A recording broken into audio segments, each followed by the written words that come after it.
नमस्कार, स्वागत है आपका और मैं हूं आपके साथ लता। बड़ी खबर आपको बता रहे हैं, जहां लखीमपुर हिंसा को लेकर एक बार फिर से राजनीति करने वाले विपक्षी नेताओं का चेहरा बेनकाब हुआ है, क्योंकि एक और जहां लखीमपुर में तनावपूर्ण माहौल लगातार बना हुआ है, वहां पर साफ तौर पर धारा 144 लागू की गई है। लेकिन सिर्फ और सिर्फ माहौल को खराब करने के लिए तमाम विपक्षी पार्टी के नेता अपनी राजनीतिक षड्यंत्र के चलते माहौल खराब करने की कोशिश करने की फिराक में दिखाई पड़ रहे हैं। और इसी कड़ी में एक और जहां पहले से ही प्रियंका गांधी को पीएससी गेस्ट हाउस में गिरफ्तार करने का काम योगी सरकार की पुलिस की ओर से किया गया है, क्योंकि जिस तरीके से शांति भंग करने का काम प्रियंका गांधी कर रही थी, लेकिन अब उसी आग में और घी डालने का काम राहुल गांधी करते हुए दिखाई पड़ रहे हैं। और राहुल गांधी भी अब लखीमपुर में अपनी जिद को लेकर लगातार वहां लखीमपुर में परिवार वालों से मिलने के लिए रवाना हो चुके हैं। हालांकि लखनऊ सहित तमाम अलग अलग शहरों में राहुल गांधी और प्रियंका गांधी वाड्रा को वहां से भगाने के लिए पोस्टर चस्पा किए गए हैं, जिसमें साफ तौर पर राहुल गांधी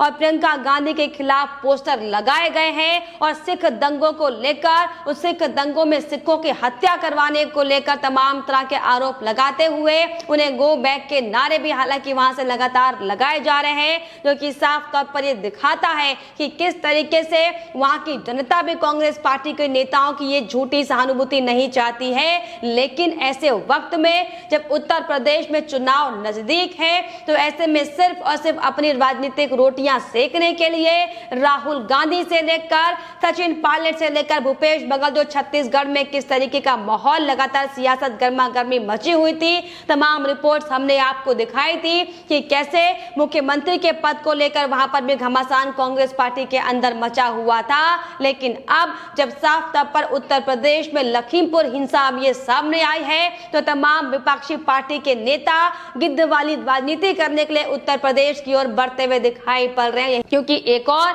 जहां राहुल गांधी ने लखीमपुर रवाना होने से पहले साफ तौर पर अपने कई तमाम तरह के शर्मनाक बयान दिए हैं और ये कहा है कि चाहे हमें मारना चाहते हो तो मार लो, लेकिन हम लखीमपुर ही जाकर रहेंगे। तो वहीं साफ तौर पर अरविंद केजरीवाल, जो कि दिल्ली के मुख्यमंत्री हैं, क्या हाल दिल्ली का उन्होंने बनाकर रखा हुआ है, तो उन्होंने भी लखीमपुर हिंसा को लेकर अपनी प्रतिक्रिया दी है और अपना शर्मनाक बयान देते हुए ये कहा है कि गाड़ी ने किसान को नहीं कुचला है, बल्कि सिस्टम को कुचलने का काम किया गया है। जी हाँ, ये वही लोग हैं जो लगातार किसान आंदोलन की आड़ में किस तरीके से पूरे देश को जलाने का काम कर रहे हैं, तमाम सबूत कई बार सामने आ चुके हैं। किसान आंदोलन ही नहीं, न सिर्फ किसान आंदोलन, बल्कि सीए को लेकर एनआरसी और तमाम ऐसे बड़े बड़े कानून जो मोदी सरकार की ओर से सिर्फ और सिर्फ पूरे भारतवासियों के विकास के लिए, उनके हित के लिए लागू किए गए हैं, उसका लगातार विरोध करने की एवज में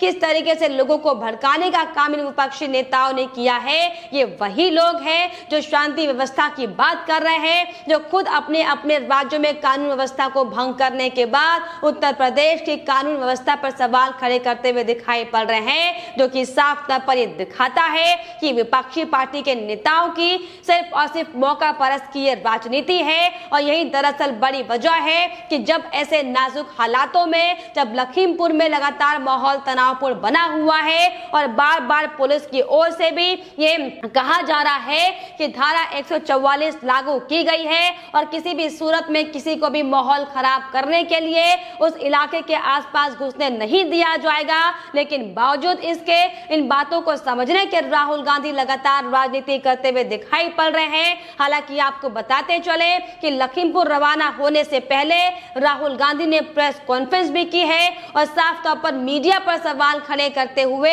योगी सरकार पर सवाल खड़े करते हुए कई तमाम तरह की बयानबाजी देने का काम किया है। उन्होंने ये कहा बयान देते हुए कि कुछ समय से हिंदुस्तान के किसानों पर सरकार का आक्रमण हो रहा है और जीप से किसानों को कुचला जा रहा है। ये भी राहुल गांधी ने कहा कि अब तक आखिर क्यों मंत्री पर कार्रवाई नहीं की गई है। उन्होंने कहा कि यूपी में किसानों को मारा जा रहा है, लेकिन कोई सुध लेने वाला नहीं है। लेकिन जिस तरीके से किसान आंदोलन की आड़ में कैसे एक के बाद एक दंगे फसाद की तस्वीरें सामने आई थी, हमने देखा था कि किस तरीके से मो धालीवाल के इशारों पर किसान आंदोलन में और आग लगाने की बात कही जा रही थी। लेकिन इन तमाम तथ्यों वाली बातों को लेकर विपक्षी पार्टी के नेता कोई बयानबाजी करने का काम नहीं नहीं करते हैं। लेकिन अब जब उत्तर प्रदेश में साफ तौर पर विधानसभा चुनाव नजदीक है और ये किस तरीके से लोगों को भड़काया जाए, किस तरीके से खालिस्तानियों के नाम पर उन्हें किसान का नाम देकर किसानों को बेइज्जती करने का काम, किसानों का अपमान करने का काम किया जाए, इसको लेकर लगातार विपक्षी पार्टियां पूरी एड़ी चोटी का जोर लगाती हुई दिखाई पड़ रही है। क्योंकि जिस तरीके से जिन वीडियो के आधार पर लगातार उन्हें किसान कहने की बात विपक्षी पार्टी के नेता कर रहे हैं, लगातार एक के बाद एक तमाम कई वीडियो अब सोशल मीडिया पर वायरल किए जा रहे हैं कि किस तरीके से आधा अधूरा वीडियो दिखाकर सिर्फ और सिर्फ योगी सरकार और कानून व्यवस्था को घेरने का काम उत्तर प्रदेश में किया जा रहा था। क्योंकि जो हकीकत सामने आई है, किस तरीके से ये भी सामने आया कि कैसे दैनिक भास्कर जैसे बड़े संस्थान से लेकर तमाम ऐसे लुटियंस मीडिया जो सिर्फ और सिर्फ इस खालिस्तानी गुंडों को किसान का नाम देकर योगी सरकार की छवि को हालांकि खराब करने का काम कर रही है। लेकिन सबूत अब सबके सामने आ चुके हैं कि कैसे एक ललकार के नाम से ग्रुप बनाया गया था और कैसे उस ग्रुप में एक बदला लेने की बात को लेकर लगातार उसे स्प्रेड आउट करने का काम किया जा रहा था। और ये जो पूरी साजिश थी, ये सोची समझी साजिश थी, जिसमें व्हाट्सएप ग्रुप के जरिए पूरी साजिश को रचने का काम किया गया था और ललकार किसान के नाम से एक ग्रुप बनाकर इसमें ग्रुप से केंद्रीय राज्य मंत्री अजय मिश्रा के वीडियो शेयर किए जा रहे थे। और इसके साथ ही व्हाट्सएप ग्रुप में ये लिखा गया था, लगातार बार-बार इसे वायरल करने का काम किया जा रहा था कि इससे बदला लेना है। और वो क्यों, दरअसल आपको ये भी बताते चले कि राज्य मंत्री अजय मिश्रा ने अभी हाल ही में किसानों की गुंडागर्दी को लेकर लगातार जो अपने मनमाना रवैये को लेकर एक साल से अपना धरना प्रदर्शन कर रहे हैं, इसको लेकर बयान दिया था। और तभी से लगातार सोशल मीडिया पर और ललकार किसान के नाम के इस ग्रुप पर लगातार लोगों की बातचीत चल रही थी और 2000 से ज्यादा लोगों में इसे शेयर करने का काम किया गया था। और व्हाट्सएप ग्रुप में जो बातें लगातार सामने आ रही कि किस तरीके से खालिस्तानी कनेक्शन इसमें सामने आया है और कैसे इस आंदोलन में किस तरीके से आग में घी डालने का काम किया जाए और कैसे जो केशव प्रसाद मौर्य का कार्यक्रम होने वाला है उसमें किस तरीके से उनके काफिले पर हमला किया जाए, कैसे उन पर पत्थरबाजी की जाए, कैसे लाठी डंडों और तलवार से पीट कर हत्या कर दी जाए, इसको लेकर पूरा षड्यंत्र इस ललकार किसान के ग्रुप में रचा जा रहा था। हालांकि ललकार किसान के एडमिन को लेकर लगातार पुलिस छानबीन कर रही है, जिसको लेकर अलग अलग इलाकों में छापेमारी भी पुलिस प्रशासन की जारी है। लेकिन ये जो सबूत साफ तौर पर किसान आंदोलन की आड़ में सामने आए हैं, ये बड़ा सवाल खड़ा करती है कि आखिर क्यों और कैसे तमाम विपक्षी पार्टी के नेता इन खालिस्तानी गुंडों का समर्थन करते हुए बार बार सामने आ रहे हैं। आखिर क्यों नहीं जो किसानों के भेष में आकर जो गुंडागर्दी करने का काम सड़क पर किया गया है, इस पर सवाल खड़े किए जा रहे हैं। बल्कि इस पर सवाल खड़े करने की बजाय आखिर क्यों योगी सरकार के सिस्टम को कोसने का काम विपक्षी पार्टी के नेताओं की ओर से बिना तथ्यों को जाने किया जा रहा है, ये सवाल बार बार अब विपक्षी नेताओं की हरकतों से या यूं कहा जाए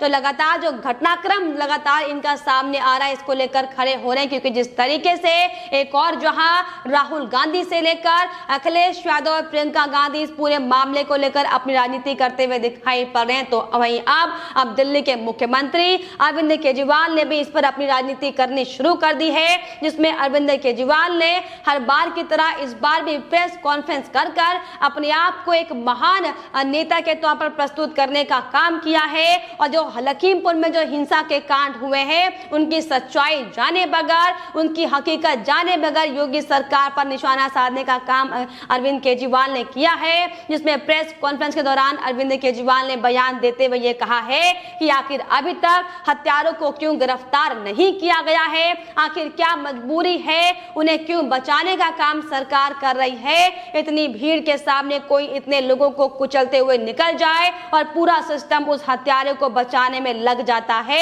ऐसा तो फिल्मों में हम देखा करते थे। ये बयान अरविंद केजरीवाल का सामने आया है। लेकिन अरविंद केजरीवाल जो दिल्ली में दंगे कराए गए थे उस पर कोई बयानबाजी करना जरूरी नहीं समझते हैं। आखिर क्यों सीए और एनआरसी के नाम पर दिल्ली को जलाने का काम किया गया था? आखिर क्यों आप ही के विधायक और सांसदों पर एक के बाद एक बमबाजी करने के तमाम षड्यंत्र के आरोप लगे थे? लेकिन इस पर अरविंद केजरीवाल कोई जवाबदेही नहीं करते हैं। लेकिन क्योंकि अब उत्तर प्रदेश में मौका परस्त की राजनीति विपक्षी पार्टी के नेताओं ने इस बड़े षड्यंत्र के बाद शुरू कर दी है। लेकिन हकीकत सबके सामने आ चुकी है कि कैसे लखीमपुर हिंसा को एक राजनीतिक षड्यंत्र के जरिए आगे बढ़ाने का काम विपक्षी पार्टी के नेताओं की ओर से किया जा रहा था। और अब जब योगी सरकार की पुलिस की ओर से लगातार इस पूरे मामले की हर एंगल से जांचबीन की जा रही, तो कहीं हकीकत सामने ना आ जाए, कहीं जो खालिस्तानी एजेंट जो लगातार खालिस्तानी कनेक्शन